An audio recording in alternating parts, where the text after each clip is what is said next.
ክርስቶስ እንደተነሳ አሁን እሱ ተነስቶ እኛ ሳንነሳ እንዳንቀር ነው አሁን ችግሩ። አሁን ትልቁ ነገር አሁን እሱ ተነስቶ ያልተነሳ ሰው ክርስቶስ ተነሳ ብሎ የመናገር ሞራል የለውም። እና እንዲያው እንኳን አደረሳችሁ ለመባል በራሱ አሁን ሰው ያልተነሳ ሰው ምኑን ነው እንደዚያ የሚለው? እና ብዙ የምንነሳባቸው ነገሮች አሉ። እውነት ለመናገር የኃጢአት ወንበር አለ፣ የክፋት ወንበር አለ፣ የዘረኝነት ወንበር አለ። በቃ መልካም ያልሆነ አተያይ፣ መልካም ያልሆነ አመለካከት፣ መልካም ያልሆነ እሳቤ ልባችን ውስጥ ካለ አልተነሳንም ማለት ነው።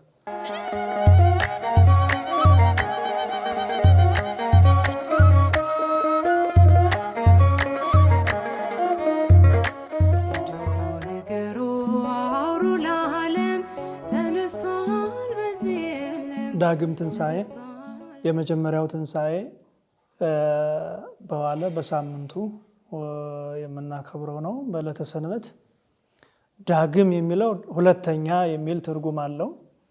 ወይም ደግሞ ዳግም መድገም የሚልም ትርጉም አለው።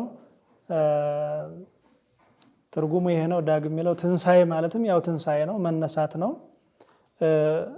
አንዳንድ ወገኖች ዳግም ትንሣኤ በተለይ ከኦርቶዶክስ ውጭ የሆኑ እንደው ክርስቶስን ሰብካለን የሚሉ ሰዎች ኦርቶዶክስ 2 ጊዜ ትንሣኤን ታከብራለች፣ ክርስቶስ የተነሳው 1 ቀን ነው ይላሉ።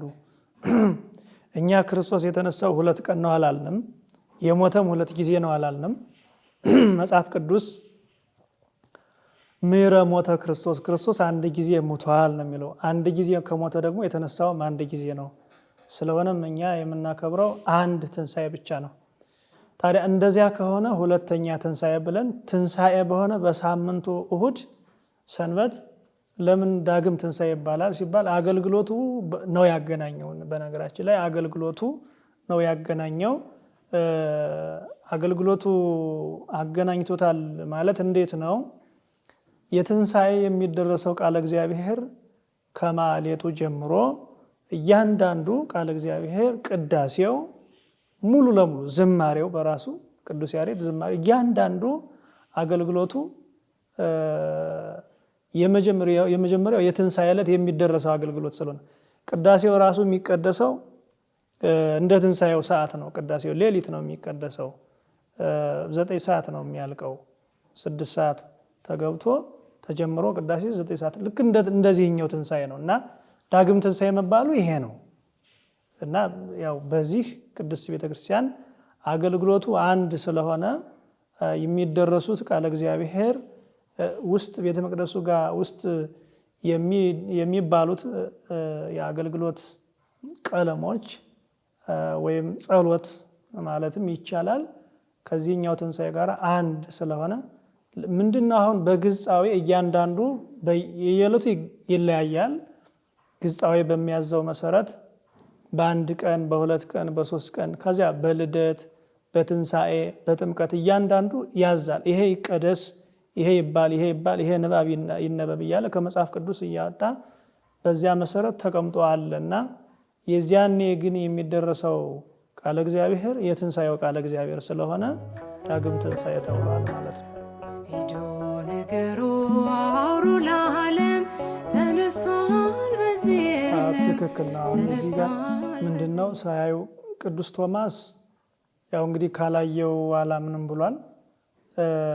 አሁን እዚህ ጋር እንግዲህ ጥርጣሬ መሆኑ ነው፣ ያው እንደ ኑፋቄ መሆኑ ነው። ግን ያን ያህል ለመረዳትም ጭምር ነው። ከክፋትም አንጻር ያመነጨው አይደለም ቶማስ። አሁን ይሄ በጣም ሁሉም ሊያውቀው የሚገባ ነገር ምንድነው?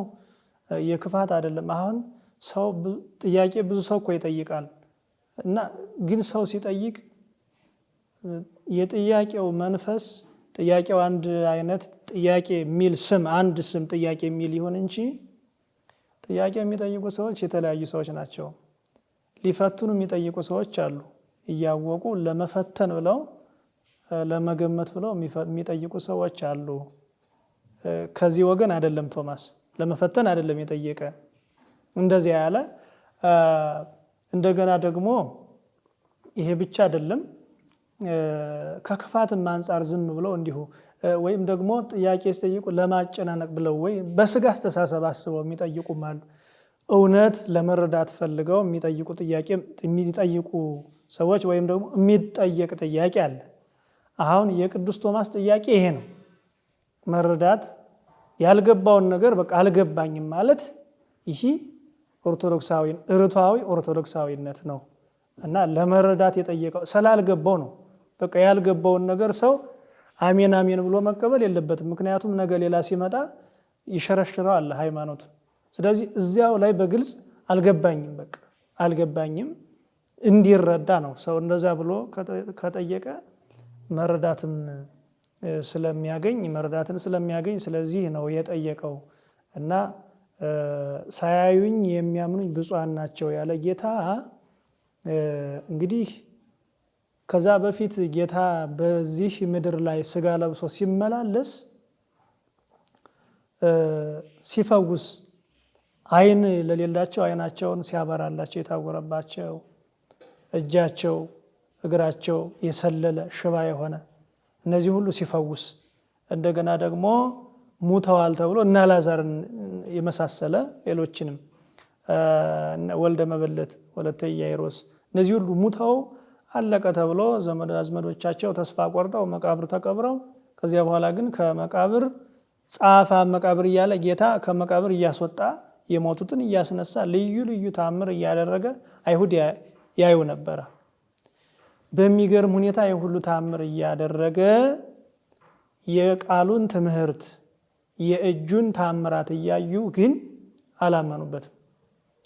አምላክ ለመሆኑ ማስረጃ ብዙ ስራዎችን እየሰራ ማለት ሰው ሊሰራቸው የማይችላቸው ስራዎችን እየሰራ እያዩት ነገር ግን አላመኑበትም። በዚህ ጊዜ ነው ጌታ እለ እንዘ ኢይሬኡኒ ይአምኑኒ ሳያዩ የሚያምኑኝ ብፁዓን ናቸው። አሁን እኛ ዛሬ ኦርቶዶክሳውያን ክርስቶስን አይሁድ እንዳዩት አላየ ነው። እነሱ ባዩት መልክ አይነት አተያይ ማለት ነው እንጂ ከዛ በበለጠ ቅዱስ ሥጋው ክቡር ደሙ እሱ ነው ከማየትም በላይ በሆዳችን ቆርበናል፣ በሆዳችን ይዘነዋል ክርስቶስን ማለት ነው። ከማየት በላይ ማለት ነው።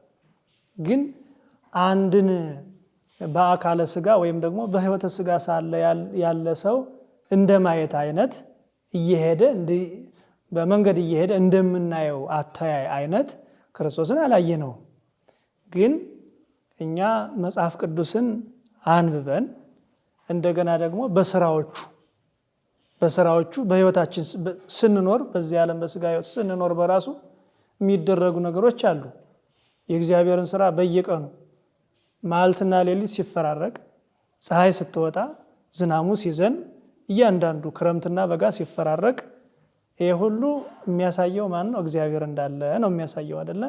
ስለዚህ በዚህ አምነን ዝም ብለን እንጂ በአካል እንዲህ ሰው በዚያ መልኩ ሳናየው እናምነዋለን። ስለዚህ ሳያዩ የሚያምኑኝ ብፁዓን ናቸው ያለ እኛን ነው ማለት ነውና እንግዲህ መጽሐፍ ቅዱስ በተናገረው ስለሱ መጽሐፍ ቅዱስ በመሰከረው እሱም ራሱ በቅዱሳን በነቢያት በሐዋርያት በጻድቃን በሰማዕታት በሊቃውንት በሰብዓ አርድእት በየዘመኑ በተነሱ እሱ ያደረባቸው ለባሰያነ እግዚአብሔርን በለበሱ ሰዎች አማካኝነት ስራውን ሰምተን ከመጽሐፍ ቅዱስ ባሻገር በየዘመኑ በሚነሱ ቅዱሳን በዛ በኩል ሰምተን እግዚአብሔር እንዳለ አምነን በዛ በመስማት ብቻም ሳይሆን በሚሰራው ስራ አይምሯችን እንድናውቅ አድርጎ የተፈጠረ ነውና እንዲህ አድርጎ እንድናውቅ የሚመራመር አይምሮ ማወቅ የሚችል መፈላሰፍ የሚችል ብዙ ነገሮችን ማውጣት ማውረድ የሚችል ማመስጠር መራቀቅ የሚችል አይምሮ አድርጎ ስለፈጠረልን በዚህ አይምሯችን ደግሞ እግዚአብሔርን አይሁድ እንዳዩት አተያይ ሳናይ በሰራው ስራ በስራዎች በቃሉ ትምህርት በእጆቹ ስራዎች በታምራቱ እሱ እግዚአብሔር እንዳለ እናምናለን ማለት ነው። የኛ መኖር በራሱ የእግዚአብሔር ለመኖሩ ምሳሌ ነው። ስለዚህም እናምነዋለን። ሳናይ ማመን ብቻም ሳይሆን አይተናል። ያየነው ደግሞ በአይነ ስጋ ሳይሆን በአይነ ነፍስ ቅዱስ ስጋው ክቡር ደግሞ ራሱ እሱ ነው። ህብስቱ ተለውጦ ስጋ ወልደ እግዚአብሔር፣ ወይኑ ተለውጦ ደመ ወልደ እግዚአብሔር፣ ስጋ ነፍስ የተለየው መለኮት የተዋሃደው ቅዱስ ስጋ ክቡር ደም በውስጣችን ስላለ ከማየትም በላይ በዚህ መልኩ አይተነዋል፣ በነፍስ ማለት ነው። እና እንዲህ እናምነዋለን እኛ እግዚአብሔር ነው። ሄዶ ነገሩ አውሩ ለዓለም ተነስቷል በዚህ የለም ተነስቷል በዚህ። የቅዱስ ጴጥሮስም እንዲሁ ተመሳሳይ ነው። የቅዱስ ጴጥሮስ ጥያቄም እንዲሁ አሁን በዚህ በቂሳሪያ ሰዎች ማን ይሉኛል ብሎ ጌታ ቅዱሳን ሐዋርያትን ጠይቋቸዋል። እያንዳንዱ ኤርምያስ ነው የሚሉ አሉ፣ ሌሎችም እንዲሁ ከነቢያት አንዱ ነው የሚሉ አሉ እያሉ ሲናገሩ ጌታ በዚህ ጊዜ ቅዱስ ጴጥሮስ ምን አለው? አንተ ውእቱ ወልደ እግዚአብሔር ሕያው፣ የሕያው የእግዚአብሔር ልጅ አንተ ነህ ብሎ ቅዱስ ጴጥሮስ ሲመልስለት አንተ አለት ነህ፣ በአንተ አለትነት ላይ ቤተክርስቲያኔን ሰራታለሁ፣ ዋና ቅጸ ሲኦልን እየህይልዋ ሲኦል እሮችም ሊያነዋውጿት አይችሉም እያለ እንዲሁ ሌሎችም አሉ። አሁን ይሄ እንደ ማሳያ ይሁን እንጂ በመጽሐፍ ቅዱስ ሁሉም ብዙ አለ እንደዚህ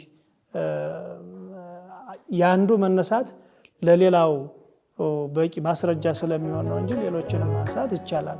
ሄዶ ነገሩ አውሩ ለዓለም ተነስቷል በዚህ የለም። እውነት ነው። አሁን እንግዲህ ይሄ ጥርጣሬ፣ ኑፋቄ፣ መጠራጠር የሚለው አሁን በተለይ አሁን ባለንበት ዘመን ትንሽ ይሄ ስጋዊነቱ ዓለማዊነቱ እየበዛ ዓለም በየዘመኑ በምታመጣቸው የቴክኖሎጂ ውጤቶች ብዙ በጣም ወደ አላስፈላጊ ማለት ዘላለማዊ እንዲሆን ተደርጎ የተፈጠረው የሰው ልጅ ጊዜያዊ በሆነ ነገር እየተገዛ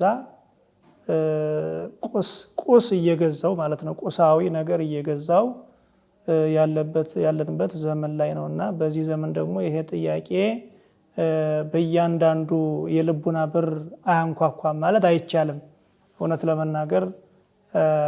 እና በዚህ ሰዓት ከእንደዚህ አይነት ነገሮች መጠበቅ የምንችለው እንዴት ነው? መጻሕፍት ብዙ ነገር አስቀምጠዋል።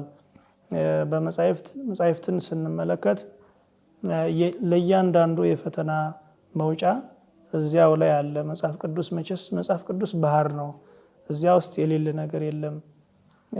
እንደው ስለ ነፍሳችን ብቻ ሳይሆን በስጋ እንኳን እንዴት መኖር እንዳለብን ራሱ እዚያ ላይ ተቀምጧል፣ መጽሐፍ ቅዱስ ላይ ማለት ነው። በተለይ እነዚህ የጥበብ መጻሕፍት የሚባሉት እነ መጽሐፈ ሲራክ፣ የሰሎሞን መጻሕፍት ሙሉ ለሙሉ መጽሐፈ ምሳሌ፣ መጽሐፈ ተግሳጽ፣ መጽሐፈ ጥበብ፣ መጽሐፈ መክብብ፣ መጽሐፈ ሲራክ፣ እነዚህ አሁን ለነፍስ ብቻ ሳይሆን ሰው በስጋ ሲኖር ራሱ ከሰው ጋር መኖር እንዴት እንደሚችል ከሰው ጋር ሲኖር እንዴት መሆን እንዳለበት ሁሉ በደንብ አድርገው ይናገራሉ። እውነት ለመናገር በነፍስ ብቻ አይደለም። እና ምን ለማለት ነው? መጽሐፍ ቅዱስ ላይ የሌለ መልስ የለም፣ ሁሉም ነገር እዚያ ውስጥ አለ ነውና እንግዲህ ይሄ መጠራጠሩ የሚመጣው ስጋዊነት ሲበዛ ነው። ሰው ብቻ አይደለም መላክም ጭምር ነው። ምክንያቱም ሰው መላክም ጭምር እንደሆነ ማስረጃው ምንድነው? ሰው ይተኛል፣ ያንቀላፋል። ሲያንቀላፋ በስጋው ነው። እንደተኛ አይቀርም፣ ይነሳል። ሲነሳ መላካዊ ተፈጥሮ ባህሪ ስላለው እንደ መላካዊነት ስላለው ነው። ለምሳሌ ነፍስ አለች፣ አትሞትም፣ አታንቀላፋም። አሁን ሰው ሲተኛ ነፍሱ እኮ አተኛም። በሚገርም ሁኔታ እንደማትተኛ ስጋው ብቻ ነው የሚተኛ፣ ተለያይተው ምናምን አይደለም፣ በተዋህዶ ነው። ግን ነፍሱ እንደማትተኛ ማስረጃው ሰው ሲተኛ ህልም ያያል። አሁን ህልም የሚያይ በስጋው አይደለም፣ በነፍሱ ነው። ያቺ ነፍስ ናት ከላይ ስትወጣ ከታች ስትወርድ፣ ስትወድቅ፣ ስትነሳ፣ አንድ ጊዜ ከባህሩ ሲጠልቅ፣ አንድ ጊዜ ከእሳቱ ሲገባ የሆነ ነገር እየሆነ የሚያይ በህልሙ ሰው ነፍሱ ናት። ነፍሱ አሁን ይህ ሰው በዚህ ጊዜ ስጋውማ ተኝቶ እያንኳረፈ ነው። ነፍስ ደግሞ አንድ ጊዜ ከባህሩ ከዚያ ትላለች ማለት ነው። ይሄ ምንድነው? የማይሞት ባህሪ ስላለው ማለት ነው የሰው ልጅ። ስለዚህ ለሁለቱ ነገር ነው የሚኖር ሰው ማለት ነው፣ ለስጋውና ለነፍሱ ማለት ነው። ግን ከዚህ በበለጠ መልኩ ደግሞ ነፍስ የሚለው ነገር አያቋርጥም። የስጋ ገደብ አለው፣ የመኖሪያ ስጋ በዚህ ዓለም የሚኖርበት የጊዜ ገደብ አለው። ነፍስ ግን የጊዜ ገደብ የላትም። በቃ ትኖራለች። ያው ወይ ፈርዴው ለሁሉ በከምግባሩ ለሁሉም እንደየስራው ይከፍለዋል የሚለው የቅዱስ መጽሐፍ ቃል እንዳለ ሆኖ ነፍስ ግን ዘላለማዊት ናት። ዘላለማዊት ነፍስ ያለችን ሰዎች ያለችን ኦርቶዶክሳውያን በጊዜያዊ ነገር መታለል በጣም አስቸጋሪ ነገር ነው እና እንግዲህ እንደዚህ አይነት መንፈስ ወደ ህይወታችን ገብቶ ህይወታችን እንዳያበላሸው እኛም ወደ አላስፈላጊ መንገድ እንዳንጓዝ ተጠንቅቀን እንድንኖር በመልካም መንገድ በተጠረገ መንገድ እንድንሄድ መፍትሄው ምንድነው? መጻሕፍትን ማንበብ ነው። በቃ መጻሕፍትን ቅዱሳት መጻሕፍትን ማንበብ፣ መጸለይ፣ እንደገና ደግሞ ከዚያ ደግሞ ዋናው ምስጢር መካፈል። ቤተክርስቲያን ሱታፌ መንፈስ ከእግዚአብሔር ጋር ሱታፌ ሊኖረን ይገባል። ቅዱስ ሥጋውን ክቡር ደሙን መቀበል፣ በዚያ መኖር፣ በህይወት መኖር ያስፈልጋል። እንደዚህ ከሆነ ውስጣችን ክፉ መንፈስ አይገባም፣ ህይወታችንም አይታመስም፣ ምስቅልቅል አይነት ህይወትም ሊገጥመን አይችልም። በዛ ልክ ከሆነ ለዚህ መጽሐፈ መነኮሳት እንዲህ ይላል፣ በአይ ማይሰር የታሰር ልብ ከመይሩ ጻበከያት። ልብ ወደ መጥፎ ነገር ማለት ወደ መጠራጠር መጥፎ ነገር ነው፣ ክፉ ነገር ነው። ወደዛ እንዳይሄድ ልባችን በምን እንሰራው ይላል፣ ይጠይቃል። እንዲያው አሁን ከክፉ ነገር መራቅ የማይፈልግ የለም መቼስ። እንዲያው ሰይጣን ካልሆነ በቀር ሰው የፈለገ ወደ መጥፎ ነገር ሲሄድ ስጋው እያስቸገረው ወይም ደግሞ እንግዲህ መቼስ በኑሮ ደረጃውም የተለያየ ምክንያት ይኖራል። በዚያ ልክ ግን ሃይማኖቱን እንደዚህ መለወጥ አለበት ወይ? ሌላ ጥያቄ ነው። አይገባም። ግን ሰው ነውና ይሄ ሰው በጊዜው የስጋ ስሜት ተሰምቶት ወደ አላስፈላጊ ነገር ይሄዳል።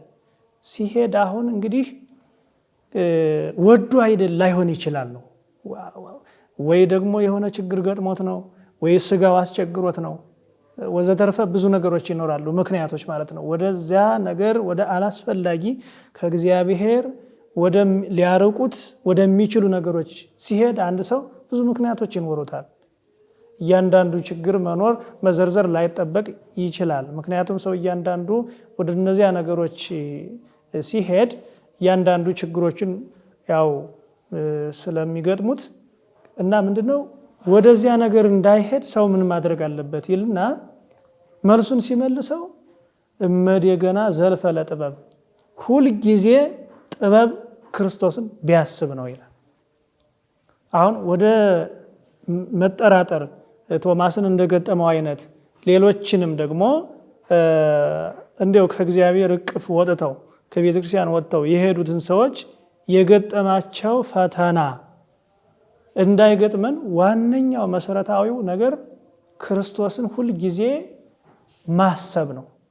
ቀራንዮን ማሰብ ሁል ጊዜ በቃ ሰው የሆነ ነገር በአይምሮ ሲመጣበት ቀራንዮ ላይ የነበረውን ማሰብ አለበት። የፈሰሰውን ደም፣ የተቆረሰውን ስጋ፣ ያን የተገረፈውን ያን 6666 ግርፋት ያን ማሰብ አለበት።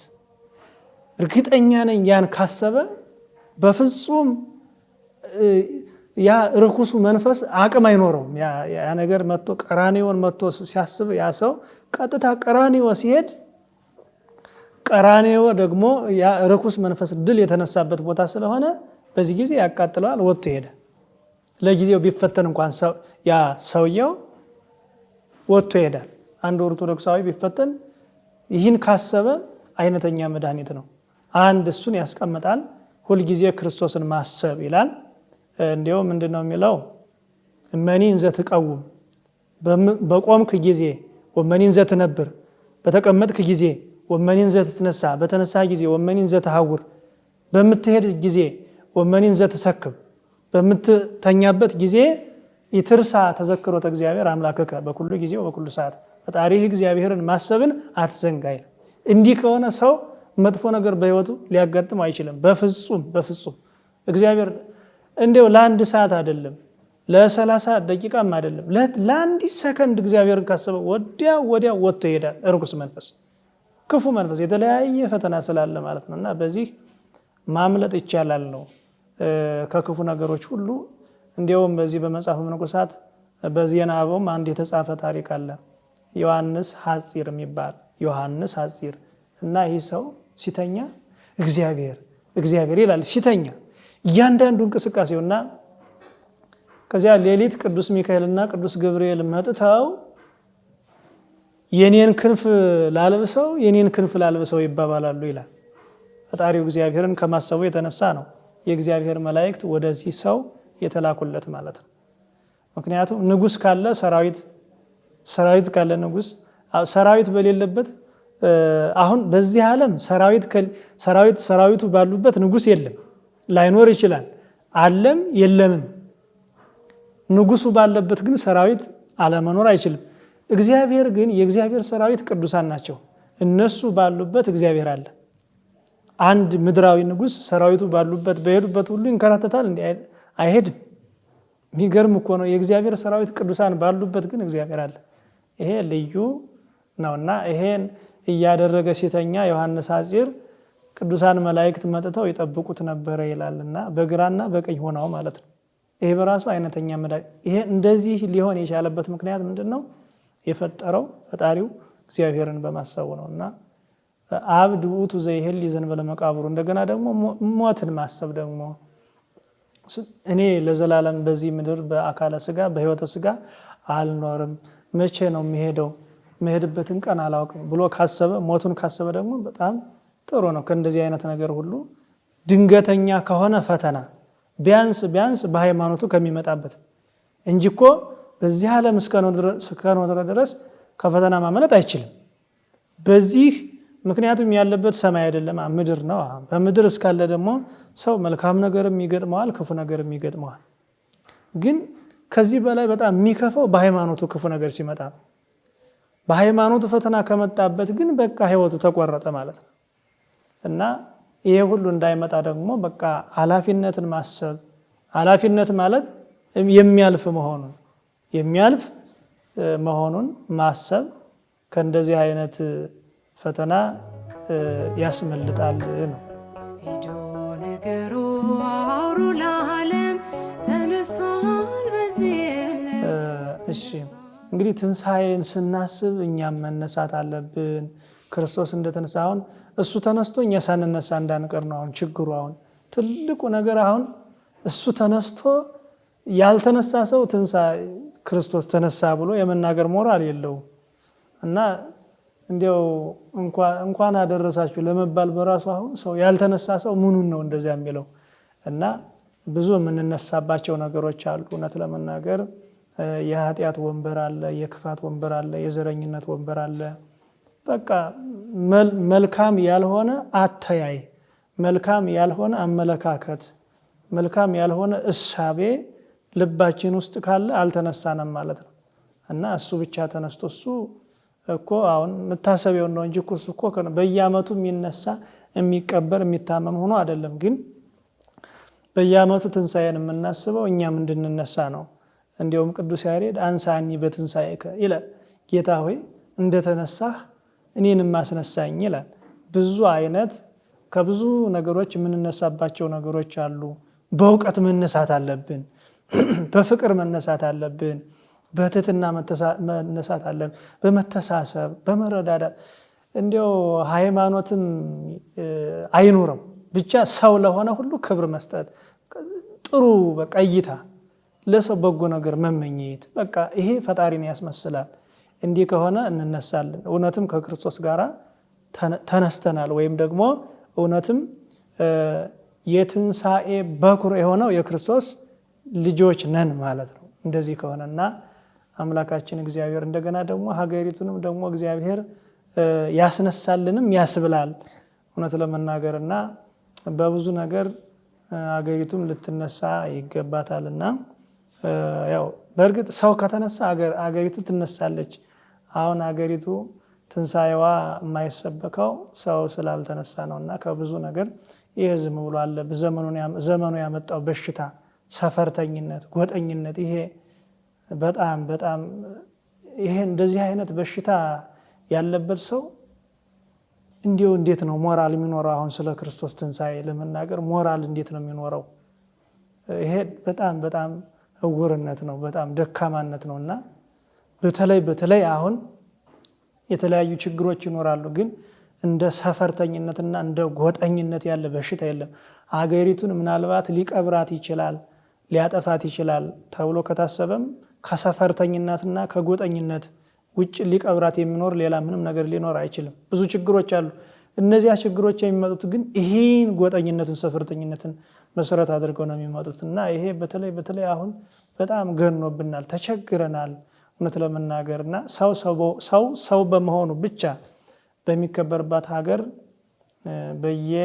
በየቀበሌው በየጎጡ እየተሸጎጠ ሰው እየተወሸቀ በጣም ሀገሪቱ ችግር ላይ ወድቃለችና ሰውም በቃ ወጥቶ መግባትም አልቻለም።